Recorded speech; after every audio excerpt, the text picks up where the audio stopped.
바쁜 현대인의 삶 속에서 정신없이 흘러가는 시간 속에서 경제가 어렵고 정치가 불안하고 세계 곳곳에 분쟁과 자연재해가 일어나고 있다는 넘치는 뉴스 기사들 속에서 묻혀갖고 그저 그런 날들을 살아가다가 순간 문득 나는 누구이고 어디쯤 있는 건가? 라는 물음이 밀려오고 아득한 음성이 들려오는 것 같고 잃어버렸거나 잊고 있었던 무언가가 번뜩 떠오르는 것 같은 그런 순간을 맞이할 때가 있습니다. 특별한 경험, 신비적인 체험 이런 걸 말하는 것이 아닙니다. 인간은 영적인 존재이기 때문에 그러한 때를 직면하게 되는 것은 당연한 일입니다.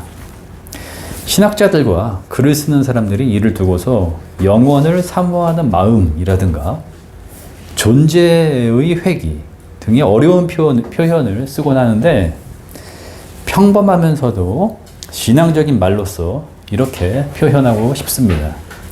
하나님의 섭리를 느끼는 순간이라고 말이죠. 이 섭리라는 말은 어원적으로는 보다라는 의미를 가지고 있습니다. 어떤 영적이거나 초월적인 능력으로 운명이나 미래를 본다는 의미가 아니라 지금 여기 내가 서 있는 이 자리를 통해서 하나님을 배웁는다. 다시 말해 하나님의 뜻을 헤아린다. 깨닫게 된다. 라는 의미일 것입니다. 섭리에 관한 뒷보도 다양한 내용들이 있기 때문에 그걸 다 다룰 수는 없겠고 오늘 우리는 요셉 이야기를 통해서 하나님의 그 섭리를 깨달음으로써 지나간 시간들과 현재의 상황을 어떻게 이해할 수 있는가 라는 측면을 전하려고 합니다. 그리고 섭리 신앙이 그리스도인에게 무슨 유익을 주는가 이 부분을 다뤄보려고 합니다.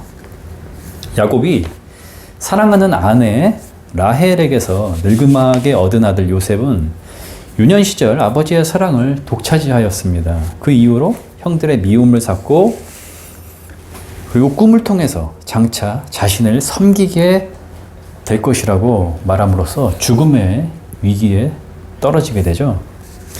장자 르우벤과 넷째 형 유다의 개입으로 생명을 구하게 되지만 애굽의 노예의 신세로 팔려가는 그런 어려운 처지가 됩니다. 이후에 힘든 노예 생활을 하게 되지만 강인함과 지혜 그리고 꿈 해석을 통해서 애굽 총리의 자리까지 오르게 되죠. 바로의 꿈 해석 그리고 정치적인 역량에 대한 에피소드들이 창세기에 많은 부분 할애되어 있습니다. 오늘 우리의 본문은 우여곡절 끝에 극심한 흉년을 맞아 곡식을 구하기 위해서 온 형들을 총리로서 맞이하게 되는 장면입니다. 요셉은 두 번 자신의 진심을 담은 고백을 전하게 되는데요. 45장 7절에서 8절 그리고 50장 20절입니다. 하나님이 나를 형들보다 앞서서 이곳에 보내셔서 목숨을 지키게 하셨고 자손들의 생명을 보존하게 하셨습니다. 라는 고백이 먼저 나오죠. 그리고 아버지 야곱이 죽자 복수를 두려워해서 요셉 앞에 엎드린 형들에게 당신들은 나를 해치려고 하였지만 하나님은 오히려 그것을 선으로 바꾸셔서 오늘과 같이 많은 이들의 생명을 구원하셨습니다. 라는 두 번째 고백이 있습니다. 이 두 고백은 요셉이 자신의 삶과 역사에 대하여 신앙의 관점에서 해석하고 있다는 것을 보여줍니다. 동시에 험난한 역사를 가진 이스라엘 민족의 신앙 고백이라고도 할 수 있습니다. 공통적으로 섭리 신앙을 그 기반으로 하고 있죠. 자신의 능력으로 현재의 자리에 있는 게 아니라는 것. 과거 형들의 악행이 단지 악의 차원에서 무의미하게 해석될 수 없다는 것. 하나님이 개입하시고 사람들을 만나게 하시고 꿈을 꾸게도 하시며 풀어도 주신다는 것. 그 결과 흉년의 때인 지금 모두의 생명을 보존할 수 있게 하셨다라는 통찰이 담겨 있습니다. 아브라함, 이삭, 야곱, 요셉에 이르는 족장들의 그 떠도는 방황의 시간들, 그리고 징계와 고난의 시간들을 넘어서 회복과 소망의 때를 맞이하게 하시는 이스라엘 민족의 역사의식이 지금 신앙의 차원에서 고백되고 있습니다. 이러한 관점은 더 깊고 넓은 차원의 배경들이 하나님의 통치 안에 있음을 인식하고 있다는 것입니다. 하나님은 인내를 통해 인격을 단련시키신다는 것. 비를 내리시거나 가물게도 하시고 민족들을 흥하게도 하시며 망하게도 하시는 자연과 세계 질서의 주권자가 되신다는 것을 인정하는 것입니다. 요셉은 형들과의 만남에 있어서 전혀 다르게 반응할 수 있는 두 가지의 경우에서 섭리신앙에 기반한 선택을 하게 됩니다. 그가 다른 선택을 보여주었더라도 위인전이나 소설이었다면 독자들에게 인과 응보 혹은 선은 승리한다 라는 교훈적인 의미를 주기에 충분했을 것입니다. 짜릿한 복수극을 기대하는 심리를 만족시키는 즐거움을 제공할 수도 있었겠죠. 하지만 요셉은 하나님의 섭리를 통해 지나온 시간들을 정의하고 진실한 용서를 할 수 있게 되었으며 현재를 해석하고 감사하게 됩니다. 그것들을 기반으로 신실하신 하나님이 열어주시는 미래를 소망하며 형들과의 평화를 약속하는 것으로 이야기가 마무리되죠. 섭리신앙은 하나님이 창조주가 되시며 우리는 그분의 피조물이라는 것. 하나님은 자신의 피조물들을 보호하시고 지키신다는 사실을 믿는 것에서부터 시작됩니다.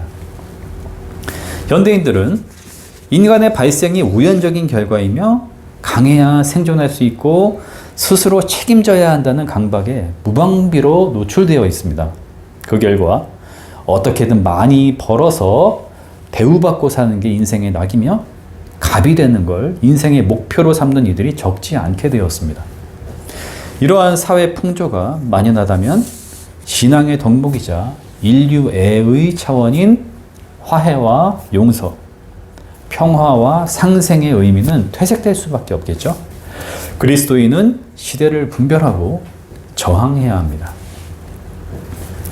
종교개혁 신앙의 정수를 담고 있는 하이델베르크 신학문답 제28항은 다음과 같은 물음으로 이루어져 있습니다. 하나님의 창조의 섭리를 안다고 하는 것이 우리에게 무슨 유익이 됩니까? 그 답은 이렇습니다.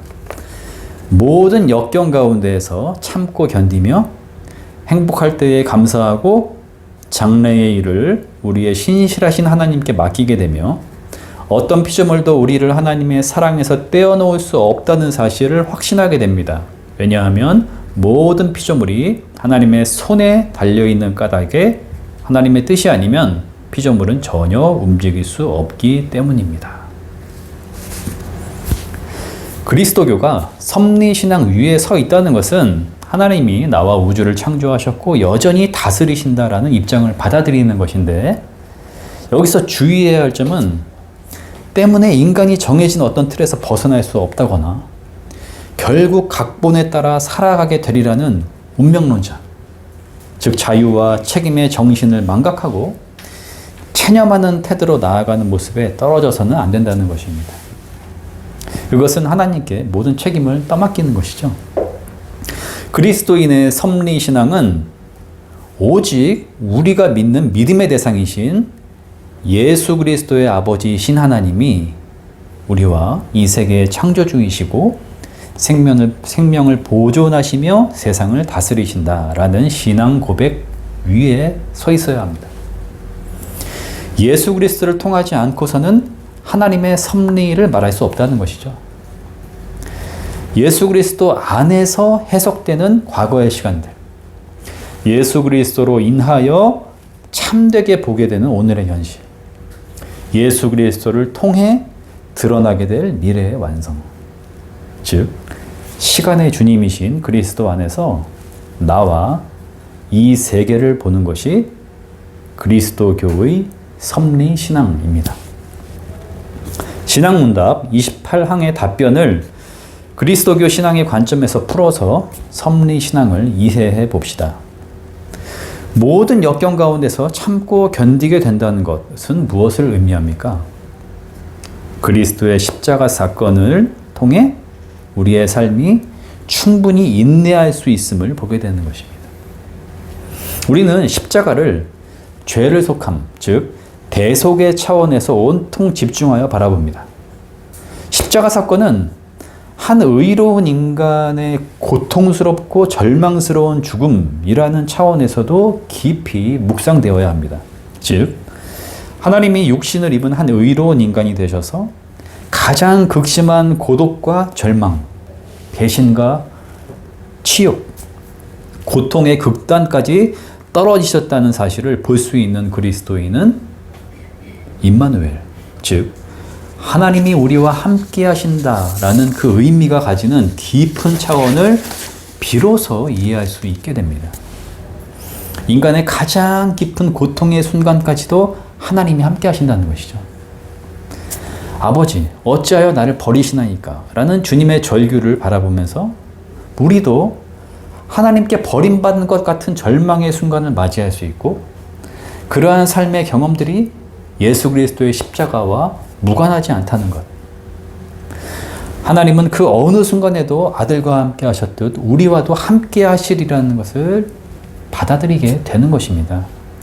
이것이 우리가 삶을 인내하게 하는 근거입니다.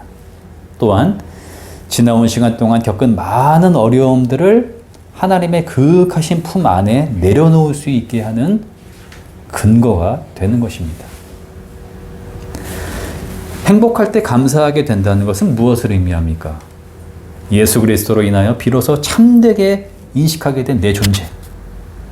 만물의 머리이시며 다스리시는 예수 그리스도를 통해 바라보게 되는 하나님 나라로서의 이 세계가 감사로서 살아갈 수 있게 하는 토대가 된다는 것이죠. 그리스도인은 근본적으로 감사하는 자입니다. 부활신앙은 철저히 하나님의 은혜에 기반하고 있습니다. 하나님은 이 세상을 사랑하셔서 피조물들을 보호하고 지키신다는 것. 육신을 입으신 예수 그리스도가 되시어 십자가와 부활로서 생명을 누리게 하신다는 것. 세상을 하나님 나라로 볼 수 있도록 우리의 눈을 열어주신다는 것입니다. 때문에 인간은 더 이상 자신의 삶을 완성해야 한다는 강박에 시달릴 필요가 없게 되었습니다. 늘 새롭게 선물로 주시는 오늘을 감사로 살아가는 자이며, 일상에서 하나님 나라를 밭에 감추인 보화를 찾듯 발견하는 기쁨을 누리는 자입니다. 자신에게 집중하지 않고 조화로움을 추구하는 공동체의 사귐 가운데 있는 자입니다. 오늘을 가장 풍성하게 만들 수 있는 팁을 하나 알려드리겠습니다. 우리와 같이 동일한 삶을 살아가셨던 인간 예수님을 묵상하는 것입니다. 복음서를 통해 보는 공생애뿐만이 아니죠. 저 역시 자주 상상력을 발휘하곤 하는데요. 하나님의 말씀을 배우시고 실천하시던 유소년 시절의 예수님, 사랑과 순종으로 대하셨을 부모님과의 관계, 자상함과 배려로 품어주셨을 형제들 그리고 누이들과의 관계, 친구들과의 우정, 이웃과의 따뜻한 교제, 성실한 노동, 살아있는 생명과 교감하셨을 감성, 제자들과 여행하시던 아름다운 날들, 하늘과 광야와 바다, 잔치의 순간들과 홀로 기도하시던 순간들을 떠올리는 것입니다. 그 자체로 인간의 현재를 치료하며 가장 아름답게 만드는 구원입니다. 장래의 일을 우리의 신실하신 하나님께 맡기게 된다는 것, 어떤 피조물도 우리를 하나님의 사랑에서 떼어놓을 수 없다는 것은 무엇을 의미합니까? 우리는 예수 그리스도를 통해 죄와 죽음에서부터 해방되었다는 것입니다. 이제 육체적이고 물리적인 죽음은 하나님의 섭리 중 살아있음의 한 단계에 지나지 않음을 알게 되었다는 것입니다. 이러한 삶이 자유와 감사 그리고 기쁨으로 살아가도록 허락되었다는 것을 깨닫게 합니다. 로마서 8장 38절 39절에서 바울이 증언하듯 죽음도 장래일도 권세도 세상의 그 어떤 피조물도 예수 그리스도 안에 있는 하나님의 사랑에서 결코 끊을 수 없다는 말씀을 우리는 신뢰해야 합니다. 하나님을 믿는다는 것은 하나님을 인정하는 것이요. 그것은 다름 아니라 하나님의 말씀이 진실하시다는 것을 붙드는 것이 아니겠습니까? 창조의 하나님이 우리의 과거와 현재 그리고 미래의 시간들을 주관하고 계신다는 것을 바르게 보게 되는 인간은 시편 31편 15절 내 앞날은 주님의 손에 달려 있습니다 라는 시편 기자의 고백을 자신의 신앙 고백으로 삼게 될 것입니다. 우리의 모든 시간은 즉 주일뿐 아니라 주중이나 월요일도 태어남과 마침의 순간에도 기쁘거나 감사한 날에도 고통 중에 있거나 혼자라고 느껴지는 날에도 그 어느 날 어느 때 어느 순간에도 하나님의 손 안에 있다는 것을 신뢰하고 붙들어야 합니다. 그러한 사람은 결코 세상의 조직이나 타인의 힘에 지배당하지 않을 것입니다. 그는 내일에 대한 두려움과 일에 대한 불안으로 가슴이 뛰거나 잠을 이루지 못하는 염려로부터 점차 벗어날 수 있게 될 것입니다. 안전한 품이신 하나님의 시간 안에 우리의 모든 날들이 있음을 알기 때문입니다.